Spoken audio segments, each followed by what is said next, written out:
Príjemný podvečer, vážne dámy, vážení páni. Veľmi rád vás všetkých opäť vidím tu v priestoroch KCčka. Veľmi sa teším, že ste opäť prišli na podujatie Savinči. Je to podujatie, kde vedkyne a vedci Slovenskej akadémie vied vychádzajú zo svojich laboratórií a kancelárií a prichádzajú medzi vás podeliť sa, na čo úžasné prišli vo svojom výskume. A veľmi sa teším, že táto téma Savinči nám veľmi pekne vyšla, pretože posledné možno 2-3 týždne celý svet žil vesmírnymi témami, kedy Artemis 2 nám posielal na Zem nádherné fotografie, či už našej planéty alebo nášho mesiaca. A možno každý z nás aspoň na chvíľu zahliadol ten náš svet z vesmíru. Dnešná téma bude troška vesmírna, ale zároveň bude troška materiálna.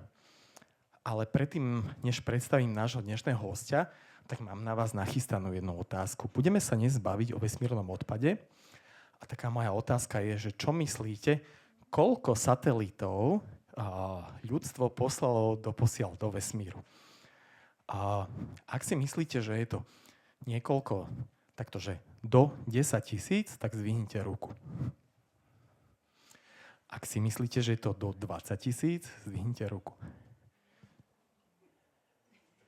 OK, 2 ruky. Ak si myslíte 3, a ak si myslíte, že je to do 50 000, zdvihnite ruku.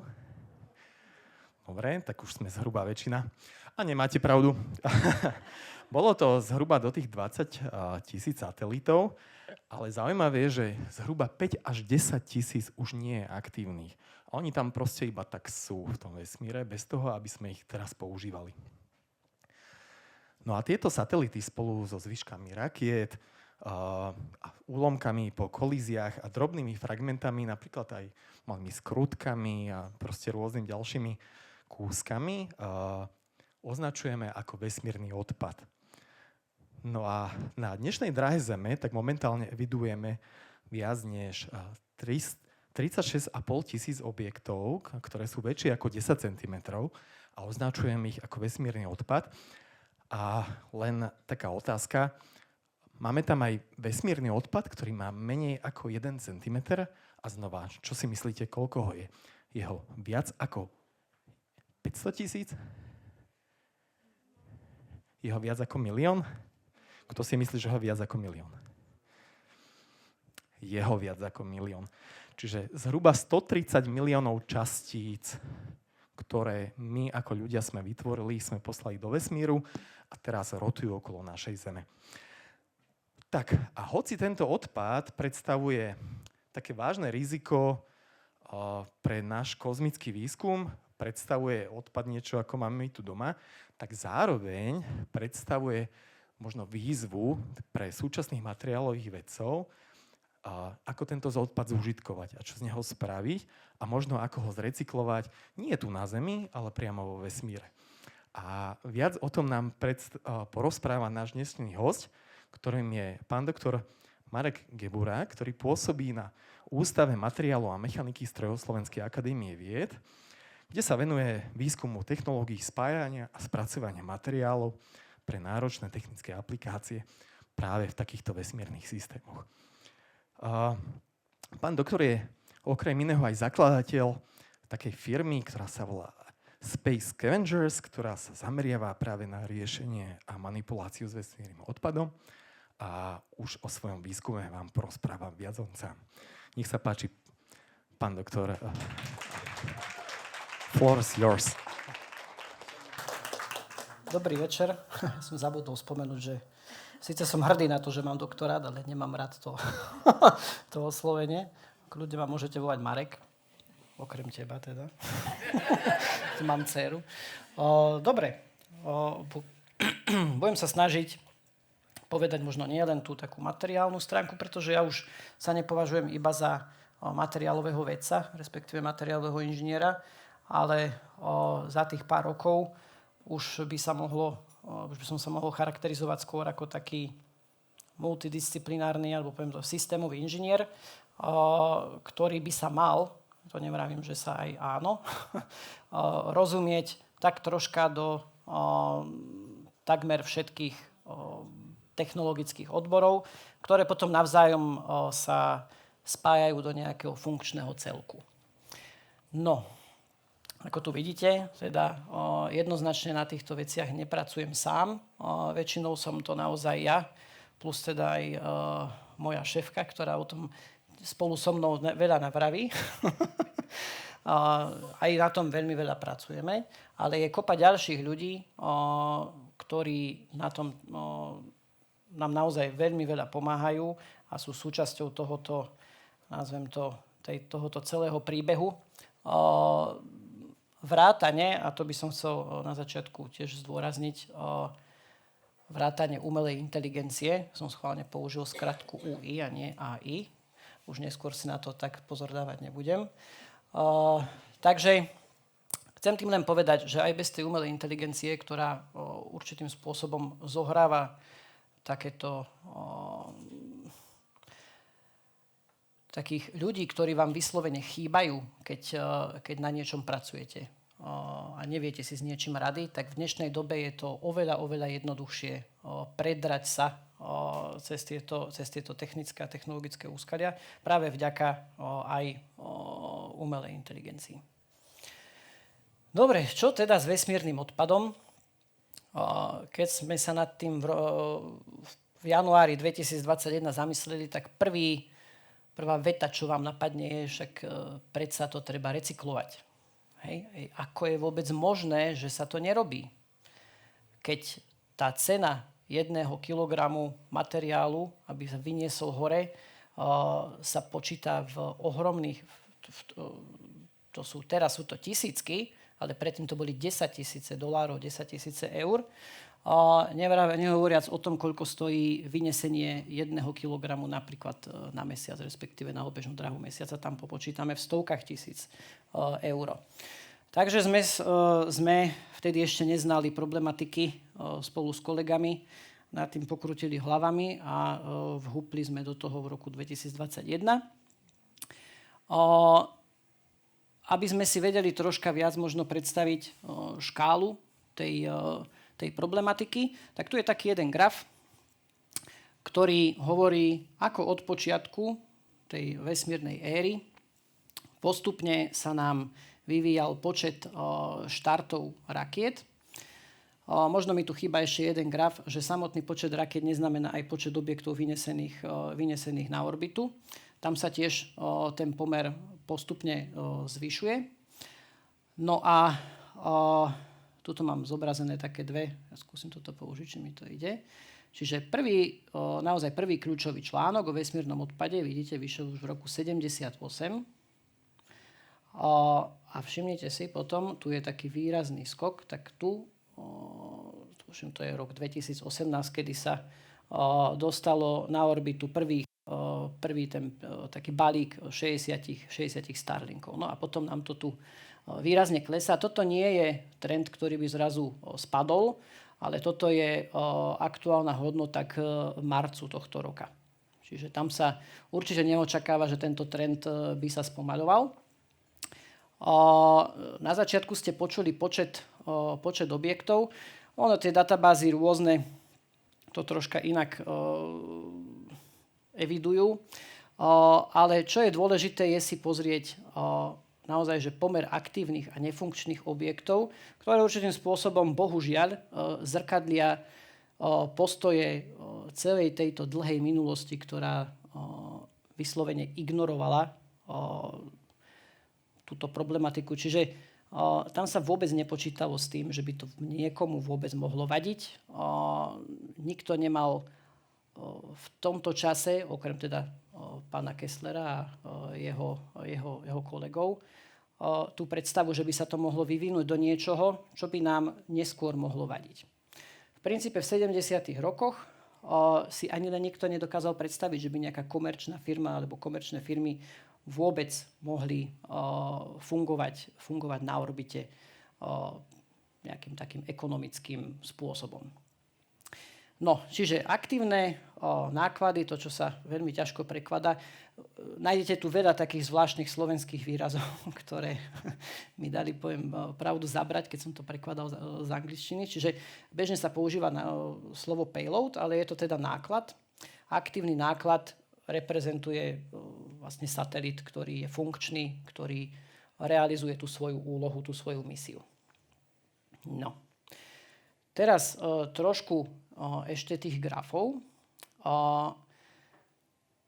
Toto je iný pohľad. Troška tu sa nám už ukazuje, ako je rozdelený tento počet tých rôznych objektov, čo tie objekty reálne znamenajú.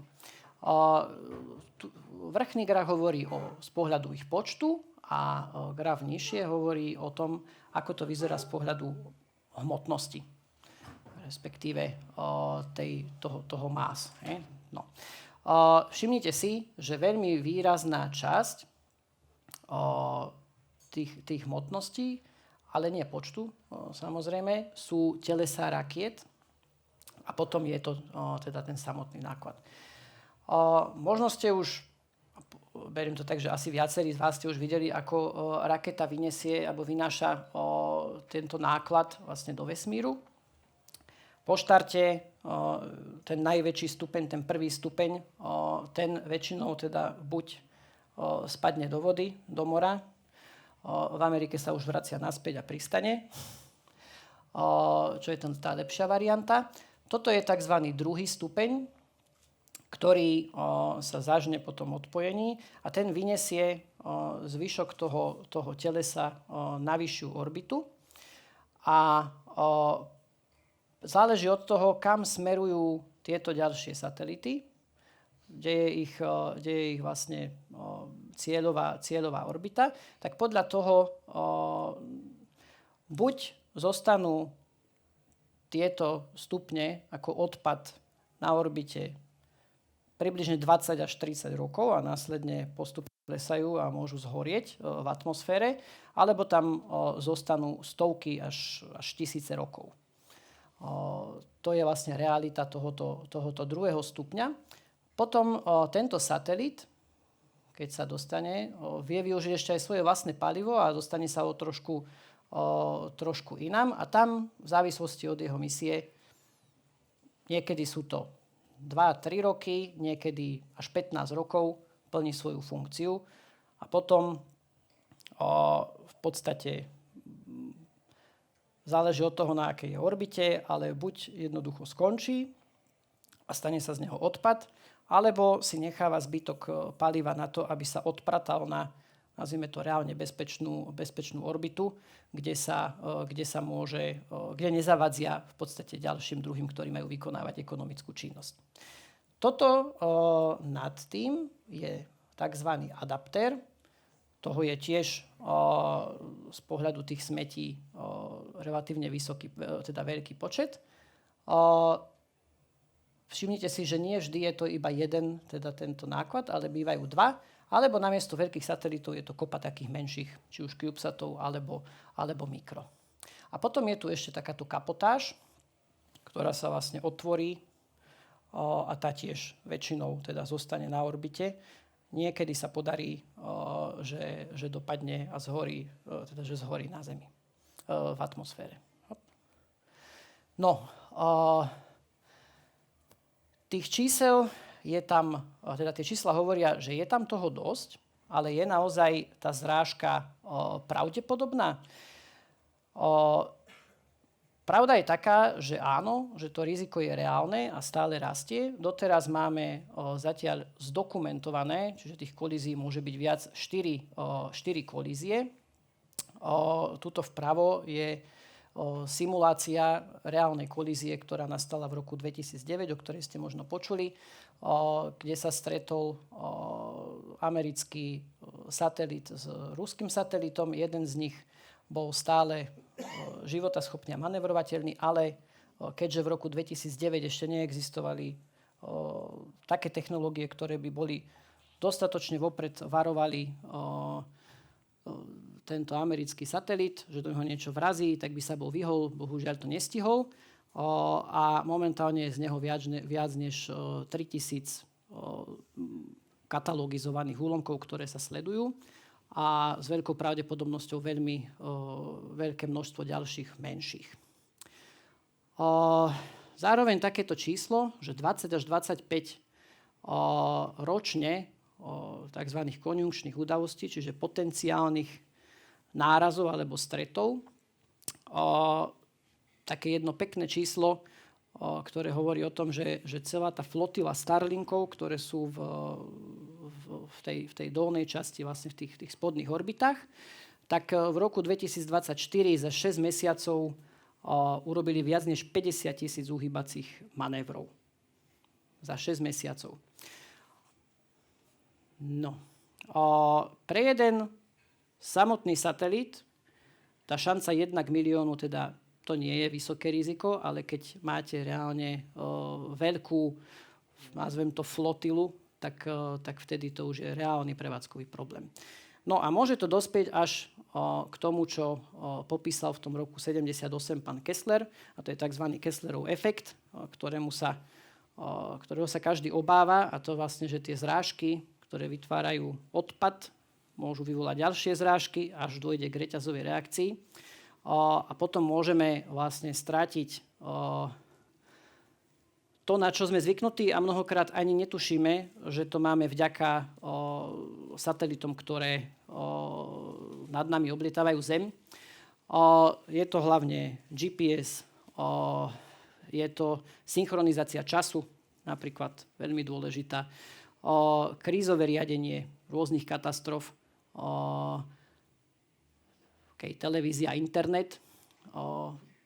Čo to ďalej znamená? Sú to vyššie náklady na prevádzku satelitu. Každý manéver míňa palivo. To znamená, znižuje životnosť toho satelitu, ktorý tam je. A to znamená, že je kratšia doba životnosti. Väčšie riziko pre budúce misie. Neviem, či ste videli film, rozprávku Wall-E. Aj teraz Elliot. Tam je to troška prehnané. Ale myslím si, že to je až tak ďaleko od pravdy. Každopádne, keď si teraz spätne možno prebietnete, ak ste videli zábery Zeme z Artemisu, teda z toho Integrity, tak tá Zem vyzerala čistá. Hej, ja vám ukážem teraz také videá, kde tam to obletuje a tú Zem ani nevidno. Ten dôvod je jednoduchý, pretože voči Zemi ten satelit je taký malý, že keby to bolo reálne aj v tej simulácii, tak by sme tú bodku nevideli. A zároveň tie rýchlosti toho obiehania okolo Zeme sú tak vysoké, že vlastne ten objekt v princípe ani nie je vidieť obyčajnou kamerou. Ďalej, riziko pádu objektov do atmosféry, na to upozorňujú hlavne letecké agentúry, ktoré sa zameriavajú na bezpečnosť, pretože väčšie objekty nie vždy zhoria v atmosfére. Takže je to reálne riziko nie len pre lietadlá, ale kde si som videl, ale teraz si úplne nespomeniem na to, že aká je pravdepodobnosť toho, že to zasiahne človeka, ale nie je nulová. Bohužiaľ. Menšia dlhodobá udržateľnosť orbitálneho priestoru, znie to ako také klišé, ale je to niečo, čo je z týchto vecí možno to najdôležitejšie. Pretože ak stratíme udržateľnosť ďalšieho zdroja, ktorý zatiaľ je relatívne neobmedzený, tak, jak sa vraví, budeme mať po chlebe. Tak, toto je zaujímavá aplikácia, ktorá je úplne zadarmo. Kto bude mať záujem, môže sa, ja vám to tu teraz tak ukážem, co som tak troška na tom pobehal včera. Ťahá údaje z viacerých katalógov, všetky teda objektov, ktoré sú katalogizované vo vesmíre. Tieto zelené objekty, to sú funkčné satelity. Tam krásne je vidieť aj ten geostacionárny pás. Samozrejme, hovorím, tie bodky nie sú v reálnej škále, dobre? Vidíte, ako máme husto rozložený vlastne nízku orbitu. Teraz som to tam prepol. Teraz vlastne nám to ukazuje fragmenty. To je vyslovene, to sú nekontrolovateľné objekty. Zatiaľ tam nie sú telesá rakiet. Vidíte? Dobre, teraz zapneme, toto sú rocket bodies, čiže toto sú telesá rakiet. A teraz to nie je úplne vidieť, ja to tam potom prepnem neskôr, ale toto je také, vlastne nevidíte, ako presne sa pohybuje, až teraz to je vidno. Hej? Väčšina z nich sú orbity, ktoré sú veľmi excentrické. A to je pretože väčšina z tých väčších rakiet, ako je napríklad Ariane 5, vynáša satelity, ktoré mieria buď na geostacionárnu orbitu, kedy sa musí dostať veľmi ďaleko a tam sa vlastne odpojí a zostane obletovať v takej excentrickej dráhe, že je chvíľu veľmi blízko Zeme a potom je takmer až na geostacionárnej orbite. Tak, no a teraz som to zapol všetko dohromady, sa to tak krásne. Vidíte, aj toto je veľmi excentrická dráha. A kedysi, aj teraz sa stále spoliehajú na to, že tá excentricita, ona postupne klesá, ale niekedy sú to naozaj desiatky rokov. Tuto je teraz vidieť, napísal som Ariane. To znamená, toto sú všetky európske objekty vypustené pod teda francúzskou vlajkou, lebo a vidíte, sú tam aj sivé, čiže sú to aj určité úlomky. Bežne, niekedy dochádza aj ku fragmentácii samotnej rakety, takzvanému samovznieteniu. Môže dôjsť aj teraz, tuším, to bolo pred 2 týždňami, sa to stalo jednému Starlinku, že sa zrazu rozpadol na menšie kúsky. Takže takto to tam vyzerá. Toto je taký prehľad, čo všetko tam lieta. Hej. A všimnite si, toto je človek. Dobre, tieto Saturny, tie tam už s veľkou pravdepodobnosťou nebudú. O tom neviem, ale toto sú naše. Vidíte, toto EPS, ESCA, ESCB. Tieto 3, to sú také dominantné a najpravdepodobnejšie európske odpady. A keď sa na ne pozrieme troška bližšie, tak tento vrchný, obidva majú priemer približne 5 metrov. Reálne to je veľký objekt. Horná, táto EPS, obsahuje približne 1,5 tony, alebo je zložená približne 1,5 tony hliníkových zliatin. Táto väčšia 4 tony hliníkových zliatin. Okrem toho, hlavne nádrže, to sú titanové a teda aj iné zliatiny, tak to povedzme. Máme tam palivové nádrže, nosníky, ventily, potrubia, plechy, panely, senzory, kabeláž. A to všetko nám tam pekne obletuje, zatiaľ s tým nič nerobíme. A potom, toto je veľmi zaujímavá štruktúra, lebo toto je ten tzv. Fairing. A to je to, čo sa otvorí a je to veľké. Je to samý hliník. Teraz už aj troška tieto uhlíkové kompozity. Ale je to veľmi zaujímavá štruktúra, z ktorej sa dajú robiť potenciálne zaujímavé veci.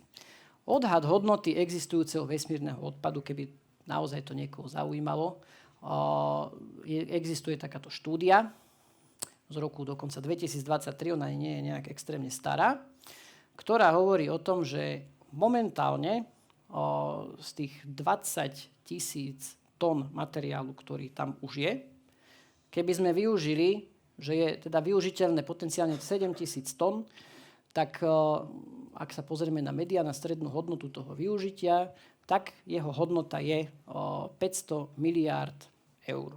Pri optimistickom scenári 1000 miliárd. Čiže som si nebol istý, že či bilión je také číslo, ktoré my používame úplne bežne.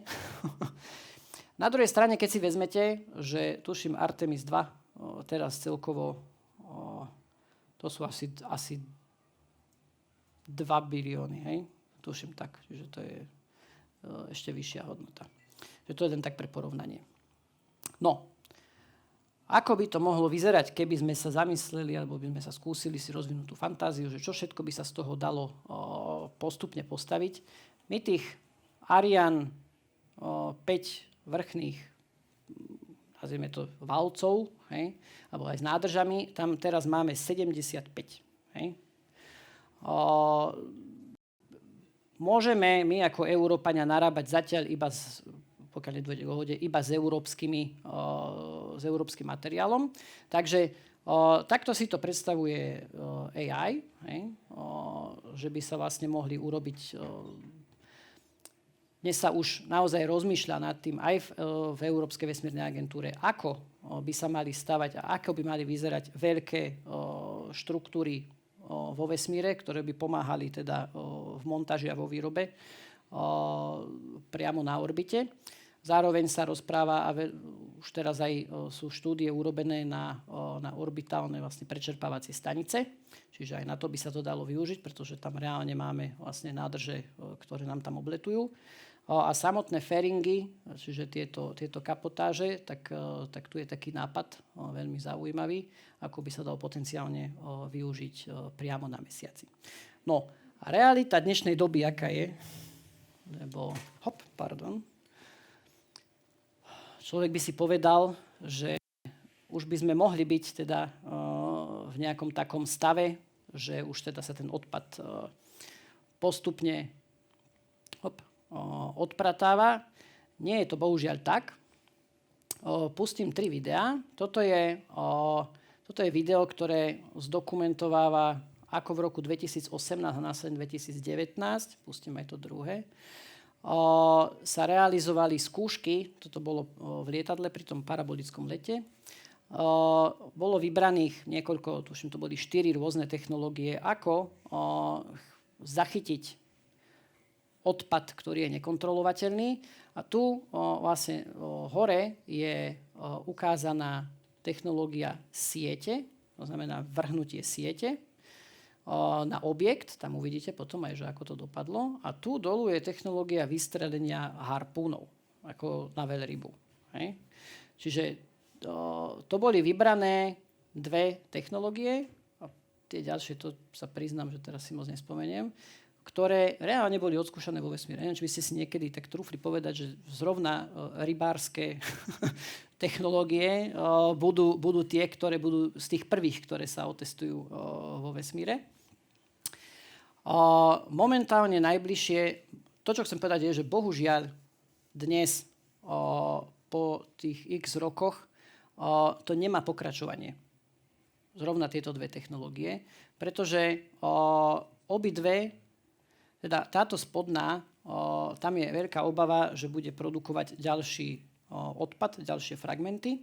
A táto vrchná, a vlastne aj tá nižšie, nedokáže zabezpečiť to, do akého stavu vlastne rotácie a pohybu sa dostane ten objekt po tom, čo sa chytí.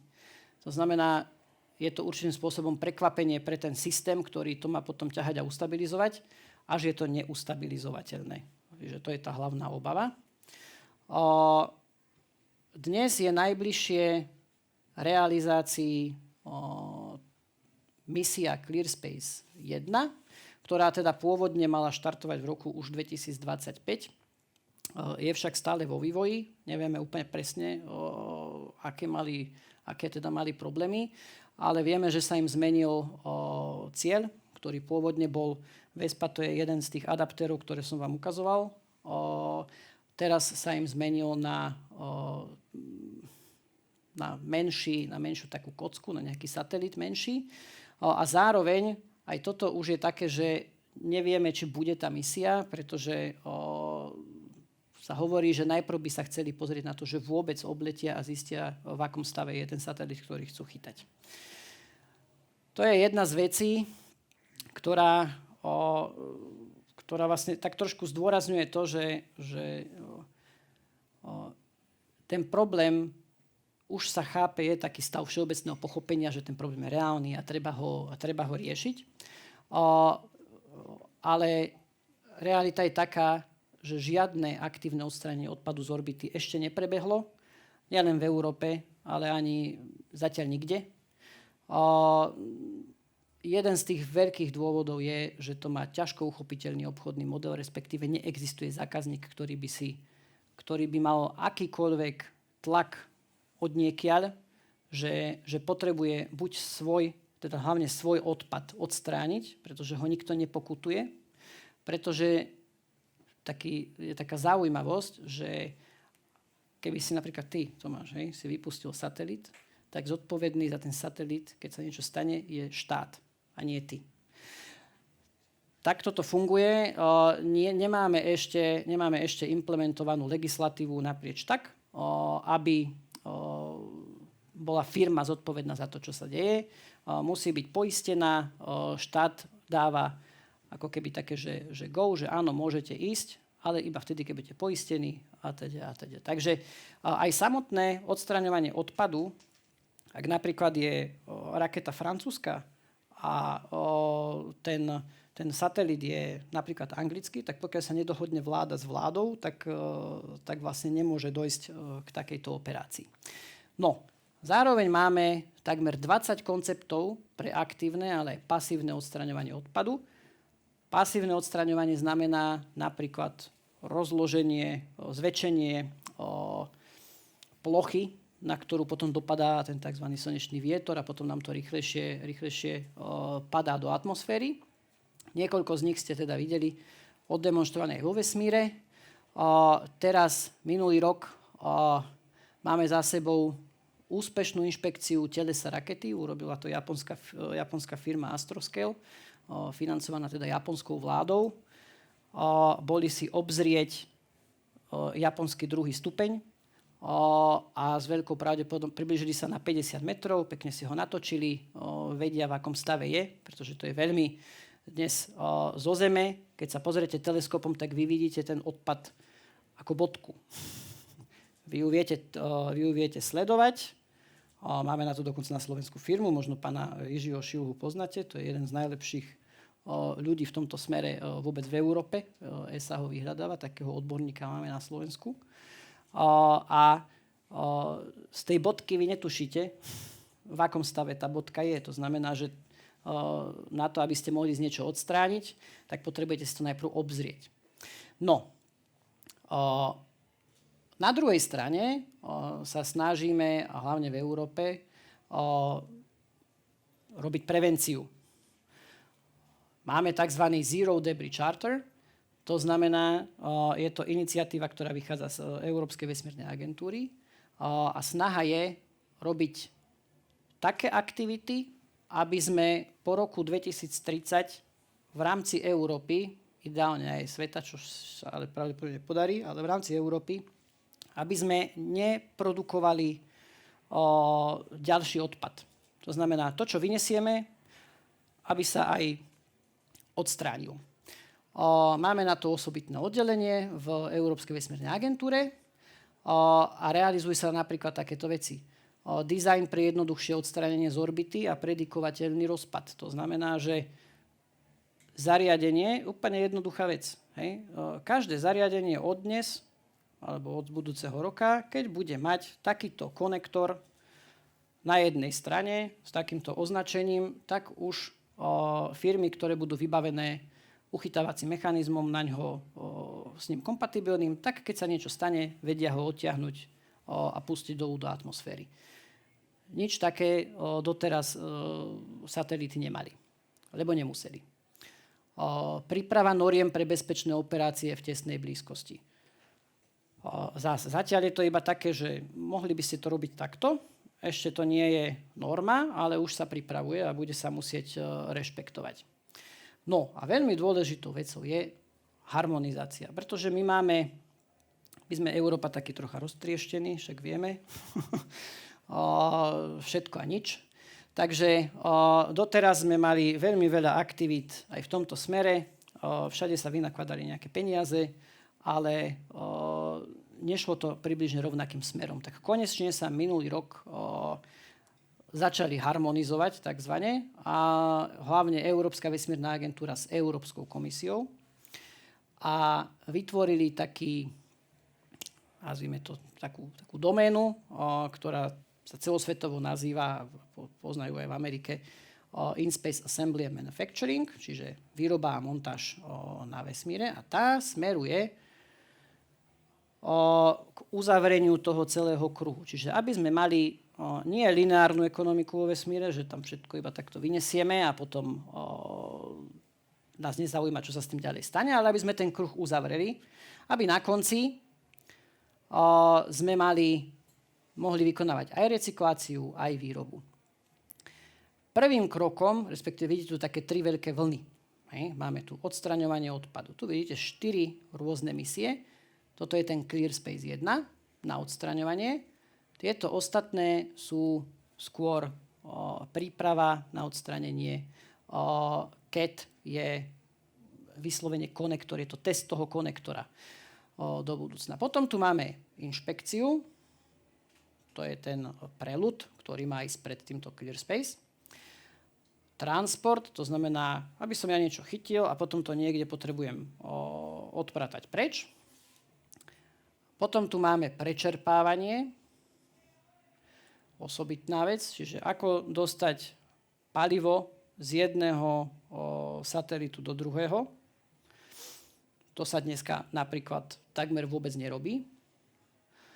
Prebratie kontroly, to sú 2 misie, ktoré sú také polokomerčné, to znamená ESA platí prvú polovicu a následne počíta s tým, že už to bude komerčný produkt, kde príde satelitu, ktorý je funkčný, ale nemá palivo, chytí ho, uchopí sa a namiesto neho vlastne mu pomáha sa pohybovať, natáčať a realizovať svoje aktivity, ako keby bol ďalej funkčný.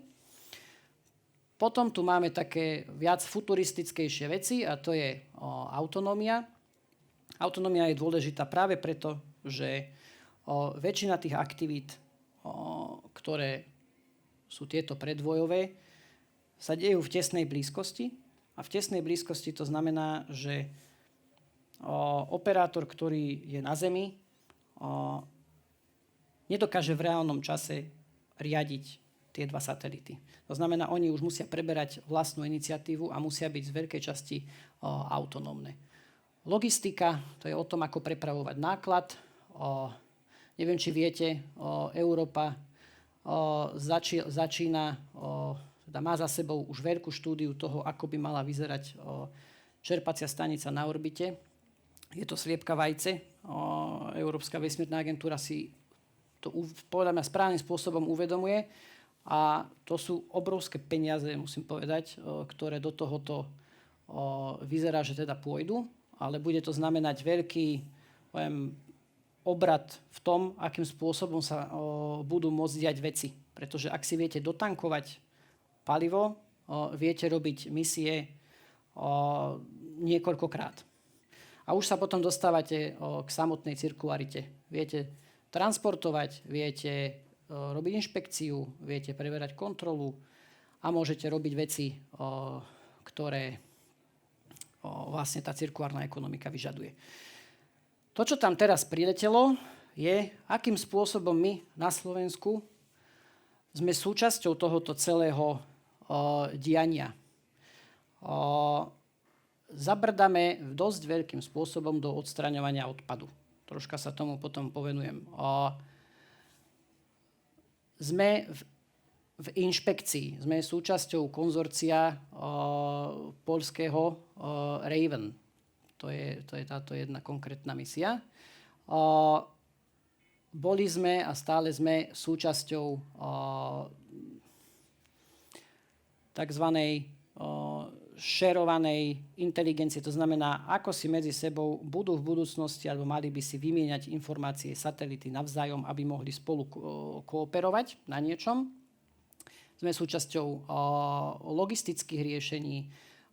Naše vlastne analýzy, ktoré sme realizovali v rámci týchto projektov, si vyslovene vypýtali pri analýze, keď začali, alebo keď navrhovali túto čerpaciu stanicu. Sme súčasťou recyklačných aktivít a výrobných aktivít. Čiže nie sme osamotení, neriešime iba jednu vec, snažíme sa niektoré veci dokonca vyslovene aj tvarovať.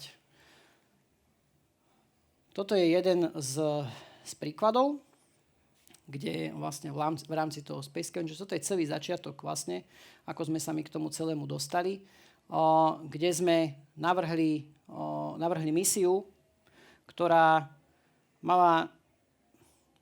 ktorej myšlienkou bolo využiť malé, lacnejšie satelity na uchytenie a odpratanie veľkého odpadu. Tak, aby sa to dalo urobiť niekoľkokrát. Navrhli sme taký systém, ktorý bol zložený z 3 rôznych malých satelitov.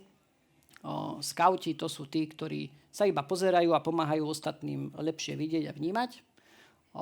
Vultures to sú po slovensky supy, to sú tí, ktorí sú špecializovaní na to, aby uchytili a prisadli si na ten odpad. A potom sú to ťahače, ktoré sú vyslovene svaly, ktorých úlohou bolo dosadnúť na tie supy, naskladať sa na nich a potom ako celok odtiahnuť odpad vlastne na bezpečnú orbitu.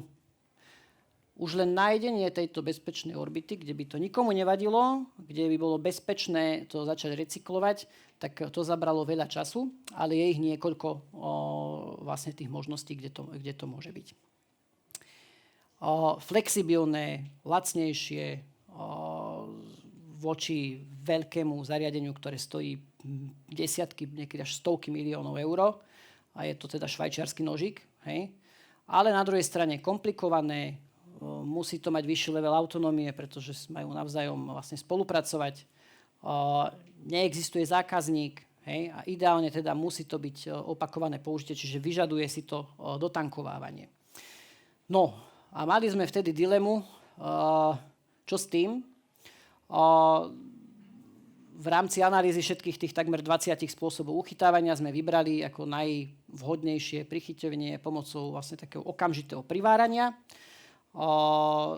No a keďže Space Scavengers je vlastne startup, hej, ešte stále, aj po tých 5 rokoch sme traja, nebolo v našich silách proste niečo takéto realizovať, hardwareovú záležitosť, tak sme sa zamysleli, kto by ho mohol vyvinúť a prišli sme na ústav. Hej.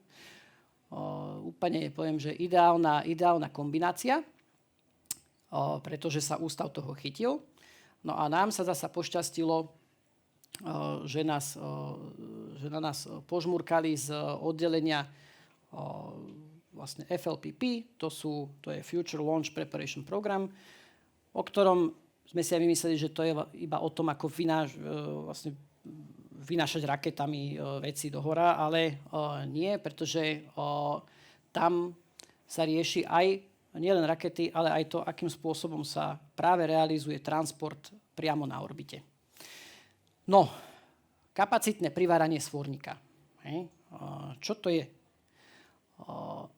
Na Zemi, neviem, či poznáte tú škálu tej pripravenosti technológií, ale najvyšší stupeň je 9. To je už, keď to funguje, je to jasné, že to funguje a komerčne sa to používa. Tak na Zemi, to už dekády vývoja, takto relatívne jednoducho to funguje.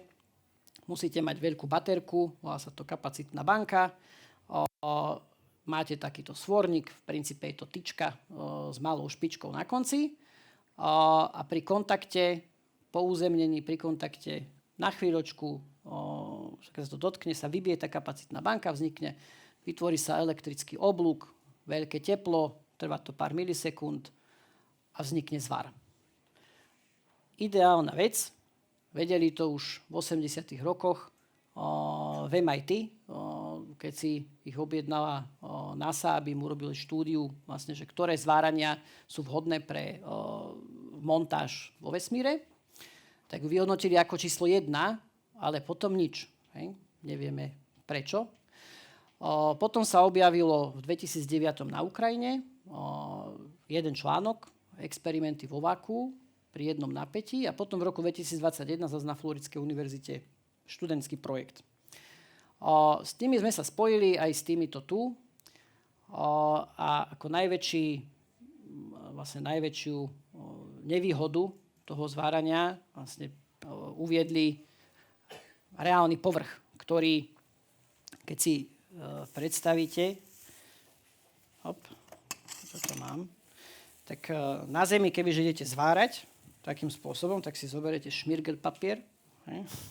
A keď je niečo natreté farbou, alebo je to nejakou prikryvkou, toto je ináč originál prikryvka na satelity, ak si chcete ošmahnuť, si to môžete kľudne popodávať. Tak vy chytíte ten šmirgel, ošmirglujete, hej, a môžete zvariť. Lebo potrebujete vodivý povrch. Musíte spojiť jednu polaritu s tou druhou. V tom vesmíre to nejde len tak.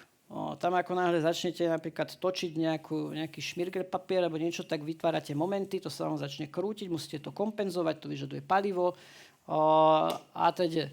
Takže my sme sa zamysleli nad tým, že ako to spraviť a boli sme takí tvrdohlaví, že sme na to navrhli teda projekt a povedali sme si, že my to vyskúšame urobiť na takej širokej škále vlastne energií, že zistíme, kedy to teda fungovať bude, že my to skúsime preniknúť, prepichnúť nejakým spôsobom, dokonca, že my budeme vystreľovať ten svorník. No a ESA nám povedala, že dobre, môžete, ale musíte zvážiť všetko toto. To znamená, zákazníci budú nejakí, dobre, vo váku, to sme si aj my navrhli. Opakovateľnosť musí byť. Aký bude vplyv na ten objekt, keď vy sa privaríte a urobí to dáte mu nejaký moment, zohreje ho to, čo sa mu stane. Ako vôbec sa uzemníte, hej? Však to je ten taký základ. Ako to spravíte? A je to, a to je zaujímavé najviac, je to použiteľné nielen na uchytávanie toho, nás to stále zaujímalo, že iba chytiť ten odpad a chytiť odpad a oni nám stále veria, ale to je až o 20 rokov. Vy potrebujete takú technológiu, ktorá aj vás vlastne uživí a bude to komerčné. Tak sme sľúbili, že teda budeme nielen tie reálne povrchy, ale aj také úplne čisté, aby sme sa pozreli na to. A ináč to bol dobrý, naozaj, keď sa spätne obzrieme, vlastne dobrý ťah, sa pozrieť na to, že dá sa to použiť na montáž a na výrobu a dá sa to použiť aj na mesiaci. Bude tam vôbec niečo, čo tomu bude vadiť. A dali nám pečiatku TRL1, hej, čo vlastne znamená, že nič nemáte. Je to nič. Je to len váš nápad a je jedno, jak je nakreslený, napísaný, je to nič zatiaľ. No a z toho nič sme dnes na ústave, vlastne v stave laboratórneho prototypu. Tu vidíte 3 zváracie, nazvime to pištole. Hej. Sú zatiaľ veľké, sú z ocele, ale je to laboratórny model, ktorý, to moc teraz nevidno, ale je položený na platník a testuje sa vo vákuovej komore. Máme tam 3, aby sme vždycky tie vákuové cykly vlastne nemuseli čakať tie 2,5 hodiny, však Lukáš, aby vôbec mohol byť jedno puf, tak ich urobí 3. Tuto vidíte, máme vzorku. Zatiaľ to zemnenie je vyriešené, takže nie je vyriešené, ale máme teda už v ďalšom kroku aj vymyslené, ako to urobiť. Ale potrebovali sme zistiť hlavne privariteľnosť. A okrem privariteľnosti, keď si tuto všimnete, mali sme vnútri je pružina, tu je nastaviteľná skrutka. Pružinou sa dá nastaviť vlastne sila, ktorá potom pôsobí na ten držiak toho svorníka. A ten je buď vystrelený smerom ku tej platničke, ktorá reprezentuje ten objekt, alebo simulujeme už to, že my už sme sa tam vlastne priblížili a sme presne v kontakte a teraz urobíme zvar. Hej? Bo to sú 2 také základné veci. No a my sme uvažovali najprv, že však aby sme to mohli spraviť, tak budeme potrebovať super špeciálny materiál toho svorníka, nejako ho pokovíme niečím, urobíme niečo špeci a nakoniec sme zistili, že však stačí zobrať ten pilník a stačí zaostriť tú špičku. Hej? Len to nemôže byť teda hliníkový ten svorník, ale aspoň oceľový. A dokonca nás prekvapilo, že ten oceľový svorník mal lepšiu privariteľnosť v tom vakuu, než to už beriem, že to bola náhoda. Ale taká dobrá náhoda, niekedy oni musia pomáhať. A tu sú také základné výsledky, že vlastne privariteľnosť, či už na povrchoch, nazvem to obyčajných, ale aj na povrchoch, ktoré sú naozaj typické pre reálne objekty, to znamená anodizovaný povrch, čiže eloxovaný, pokrytý týmito termoizolačnými prikryvkami. To bolo jedno z najväčších prekvapení, že je tam 20 vrstiev. V podstate tam je kombinácia polyimidu, polyesteru, hej? A ten zvar ani nevie, hej, že tam niečo bolo. Pretože v tom vákuu ten oblúk to odparí v podstate v momente preč. Hej, to zmizne. Takže to sme boli prekvapení. Na druhej strane problém nám robí stále farba. Tá je priečná, ale nejakú zvariteľnosť má, ale farbu už vyslovene je potrebné. Našli sme spôsob, ktorý to troška skomplikuje, ale je potrebné urobiť laserovú abláciu. To znamená, určite ste videli, ako niekto už čistí laserom také veľké veci, tak tu vlastne v spolupráci aj s Medzinárodným laserovým centrom, tu u nás sme si urobili také prvé vzorky a zistili sme, že nám to teda môže takto fungovať. Takže sme sa dostali za takmer 3 roky, trocha sme to natiahli, na úroveň 2 až 3. Čo sa týka procesu, určite na úroveň 3. 800 zváraní hovorí samo za seba, aj so štatistikou. A samotný ten koncový efektor, tá privárací mechanizmus, tak ten je na úrovni 2. No, a potom prišla taká vec, že však vy ste výskumný ústav, a vy v rámci európskej, alebo my v rámci Európskej agentúry nemôžeme ísť ďalej jednoducho. Tak je to nastavené, že keď chcete komercionalizovať, musíte byť firma. Hej? To musí byť firemné. Tak sme rozmýšľali dlho, ako to spraviť a nakoniec sa nám teda podarilo v roku 2026 založiť ústavný spin-off. A máme veľmi dobré vzťahy s poľskou firmou Piap Space. Tuto vidíte ich robotické rameno, ktoré už je na úrovni tej pripravenosti TRL-7 pre vesmírne aplikácie. A s nimi sme teraz podali spoločný projektový zámer práve cez tento spin-off, aby sme sa napasovali na ich rozhranie a zároveň, aby sme urobili tzv. Proof of concept, čiže overili si, že áno, pôjde to aj s robotickým ramenom.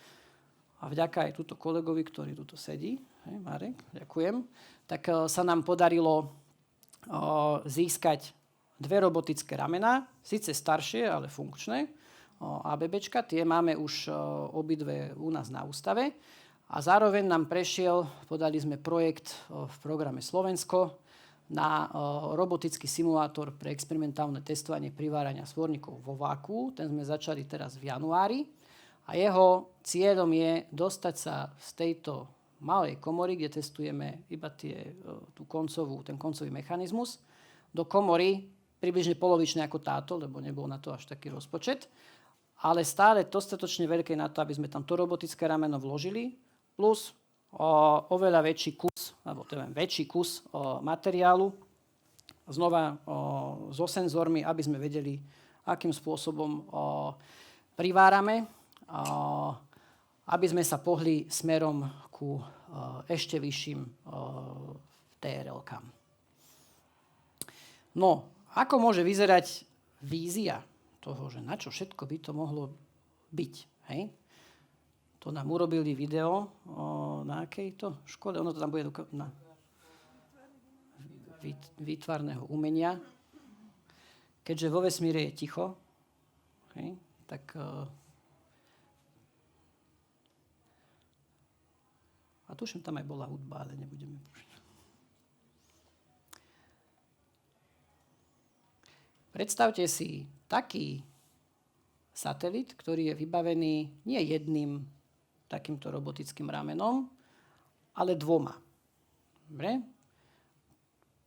Príde k tomu 2. stupňu, tu je ešte 2. stupeň schovaný ešte aj s kapotážou.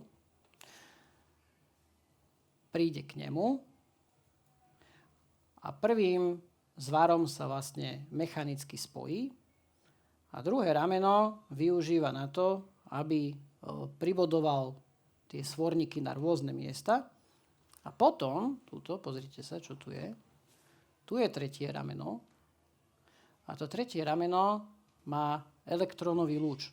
Elektrónový lúč v porovnaní s kapacitným priváraním, ten má TRL 9. Hej?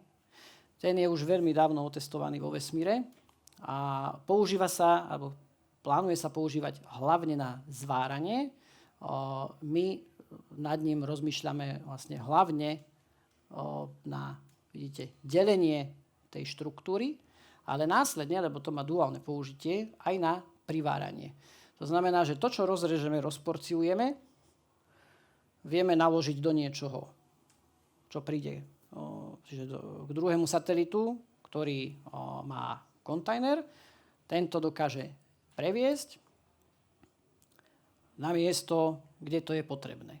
A tam, či už sa to spracuje na nejaký materiál, to znamená na hliník, hej, alebo sa to začne privárať a urobí sa nejaká štruktúra, ktorá nemusí byť hermeticky uzavrená, ale môže napríklad slúžiť ako, nazvime to, lešenie, tak to už je potom vlastne od toho účelu to záleží. Alebo sa môže privariť a môže ju potiahnuť a môže ju nechať zhorieť.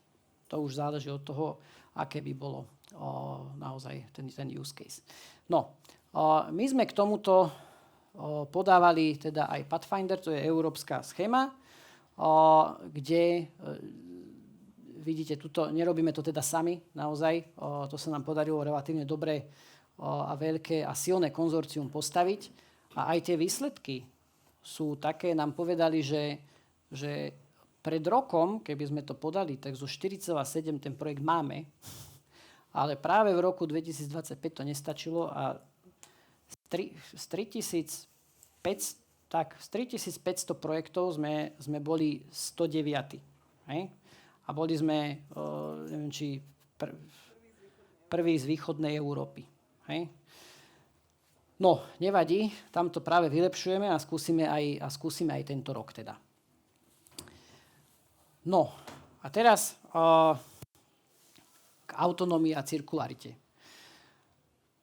Videli ste, že teda príde nejaký ten satelit, teraz začne to tam krájať, alebo to chytí a odnesie. Potrebuje to odviesť na tú samotnú orbitu a potrebuje sa vrátiť a potrebuje to spraviť znova. S týmto konceptom sme zas Space Scavengers v tomto prípade postavili projekt v jednej výzve, ktorá bola v ESE a tam sme sa dostali do toho výberu 5 z 36. Tam keď sa pozriete na tie firmy, že naozaj, že Astroscale to je proste veľká firma, rešpektovaná, Thales Alenia Space, to je obor, hej, ktorý robí pomaly 100 rokov, hej, už keď to tak poviem, ten Space. My sme sa tam teda dostali, ešte si všimnite aj, že vlastne ani Slovensko, hej, oni SV, hej, to som ako reklamoval tuho tam. No ale tam sme dostali my ponuku na to, že zmente zameranie, že poďte tu ku nám do tohoto transportation, ktoré tam je a že však nebuďte hlupí, budete mať skoršiu komercializáciu. Hej? Nebude to 2050, bude to 2035. Tak sme si povedali, že áno, transport vo vesmíre, ktorý sa teraz buduje koncepčne, dnes to je tak, že vlastne vystrelíte raketu, vypustí sa tá raketa, to sme si už povedali. Ale tu ide teraz o to, že sa snaží Európa dostať ku takému konceptu, že bude existovať ekosystém, kde rakety budú vynášať náklad iba na tie základné orbity, pretože vedia tým pádom vyniesť väčšiu hmotnosť. Na niektorých orbitách budú rozmiestnené čerpacie stanice a bude existovať ekosystém firiem s menšími satelitmi, ktoré budú potom distribuovať ten náklad tam, kde bude treba. No, tu sme my. To, čo sme sa naučili v tých predošlých fázach, tak sme potom pretavili vlastne do rôznych spôsobov toho, ako realizovať takéto operácie. A všade sa nám ukazovalo, že teda áno, aj tie menšie satelity, oni dokážu robiť veľké veci. Či už tak, že sa navzájom poskladajú postupne podľa toho, aký je ten náklad masívny, či treba 3, 4, 1, 5, alebo na druhej strane sa môže stať, že, a to je veľmi zaujímavý koncept, že satelit ide prvý, ten zoberie náklad z jednej orbity, posunie ho na vyššiu orbitu a tam si ho preberie druhý. Hej. Tu je taký príklad. Toto je, teraz, nie že by sme sa chceli chváliť, ale toto je vec, ktorú aj v rámci ESA, aj to distribučné, alebo teda prerozdelenie tých staníc, že to nemá byť jedna veľká stanica, ale má ich byť menej a menších, teda má ich byť viac a menších a dobre rozdistribuovaných, tak to oni reálne aj teraz sa snažia implementovať. Čiže máme tam určitým spôsobom takú počiatku, aj vďaka tomu, že sme sa na to pozerali troška inak než všetci ostatní. On to teraz pustí. On môže ísť natankovať, lebo na tej istej alebo na približnej orbite bude čerpacia stanica a teraz ho prevezme druhý. No a ja už mám iba tuším 2 slajdy. Ja už to vidím. Ja ho zoberie druhý a ten ho potom posunie. To, čo je ale dôležité, je, že musíte mať nejaký spôsob komunikácie medzi tými satelitmi. Respektíve, ak je tento satelit jedna firma a ten druhý iná firma a ešte tento náklad je tretia firma a každý z nich, ak dneska funguje na iných protokoloch, na inom systéme riadenia, tak oni si totálne nerozumejú. Čiže musí to byť autonómne a potom zrazu zistíte, že čo? Že to naozaj akože taký level autonómie, že s ním sa fakt počíta až v roku 2040. Hej?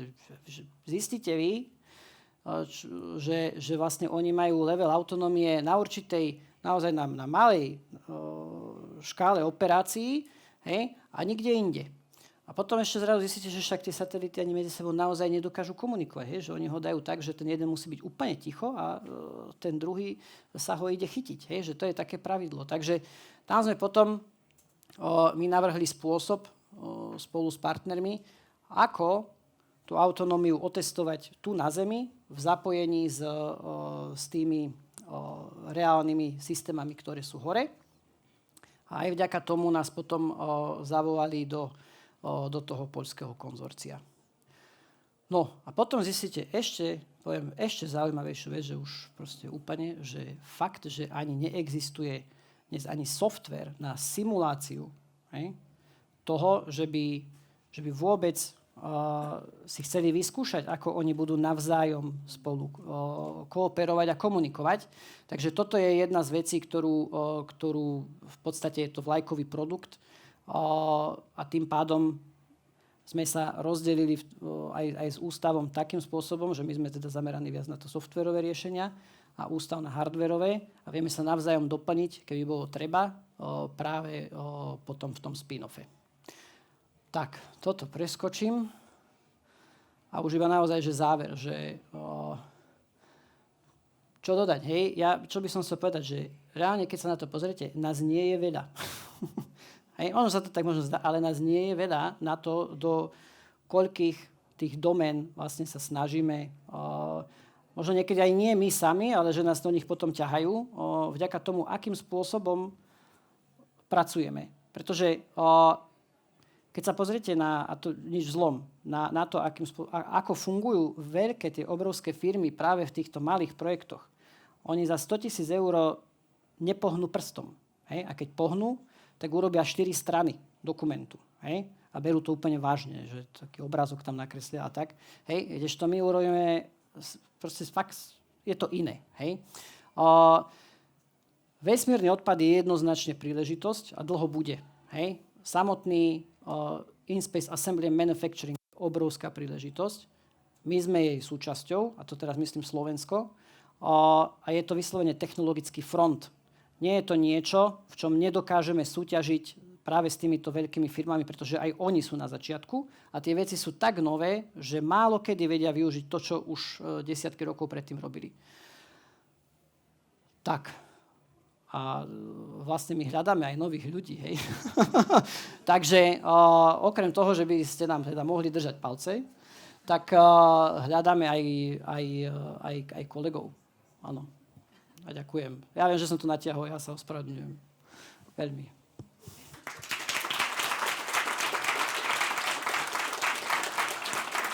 Ďakujem.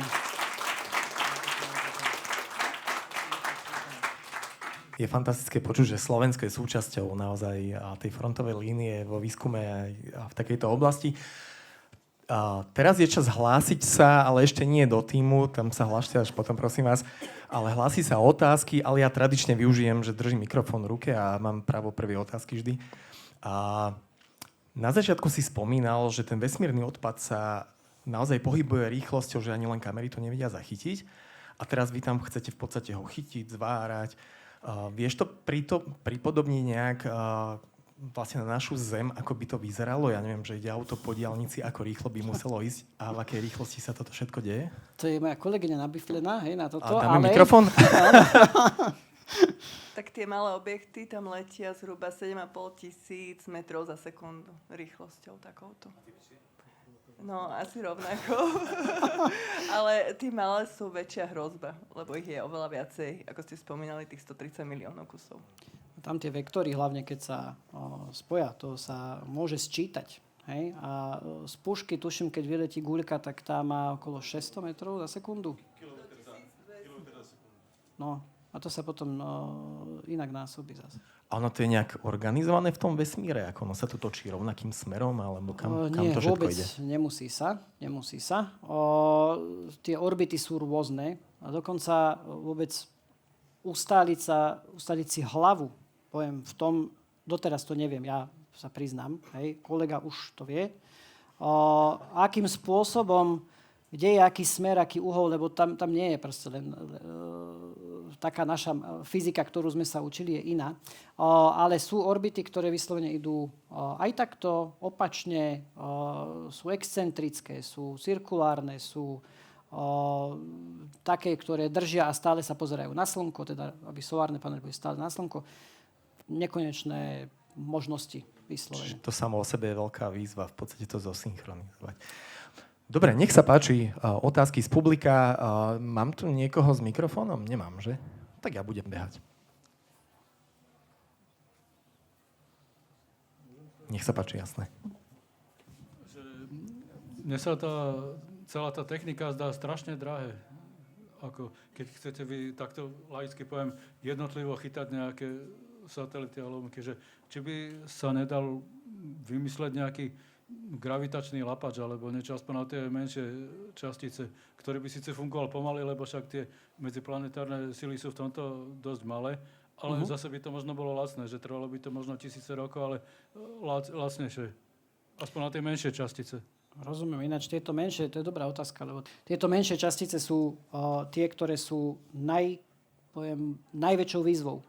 Hej? Lebo oni sú v podstate neviditeľné, dá sa to tak povedať. Je ich najväčšie množstvo a vedia urobiť rovnaký bordel, hej, alebo impact, než ten veľký, ktorému sa viete v podstate vyhnúť. A sú na to dokonca výzvy, aby sa... Čiže ja to teraz poviem tak, že ak máte nápad, tak vy viete byť bohatý človek, lebo naozaj je to tak, že málo doteraz sa to riešenie nenašlo. Tak je to, lebo a ten, kto tvrdí, že ho má, bodaj by mal pravdu. No, tak by som to povedal, lebo neviem si, a ja som veľký špekulant, ale toto je zrovna vec, ktorú si neviem zatiaľ teda predstaviť. Lebo teraz je ťažké sa dostať k veľkému objektu, ktorý má, dajme tomu, rozdiel v rotácii niekoľko stupňov za sekundu. A už to je veľký problém sa takto dostať technicky k tomu.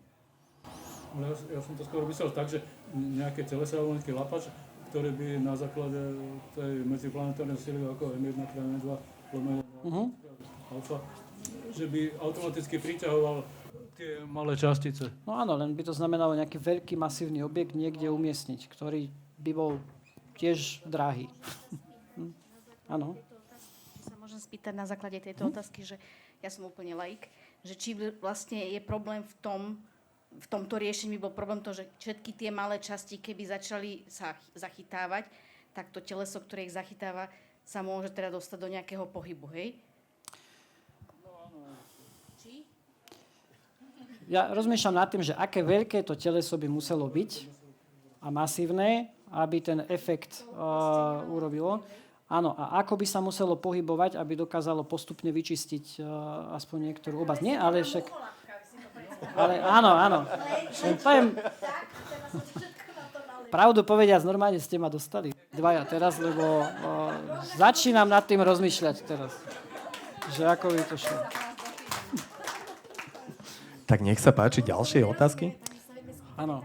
Keby to bola veľká guľa masívna z balistického gelu, ktorý by vo váku nebublal a neodparoval sa, tak áno. Vlastne by stále sa zväčšovala, lebo by nabalovala tie menšie častice na sebe.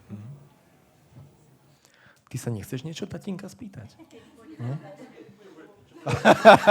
Čo bude na večeru? Dobre, keď nie sú ďalšie otázky, tak veľmi pekne ďakujeme pánovi doktorovi. Ešte raz veľký potlesk. Ďakujem.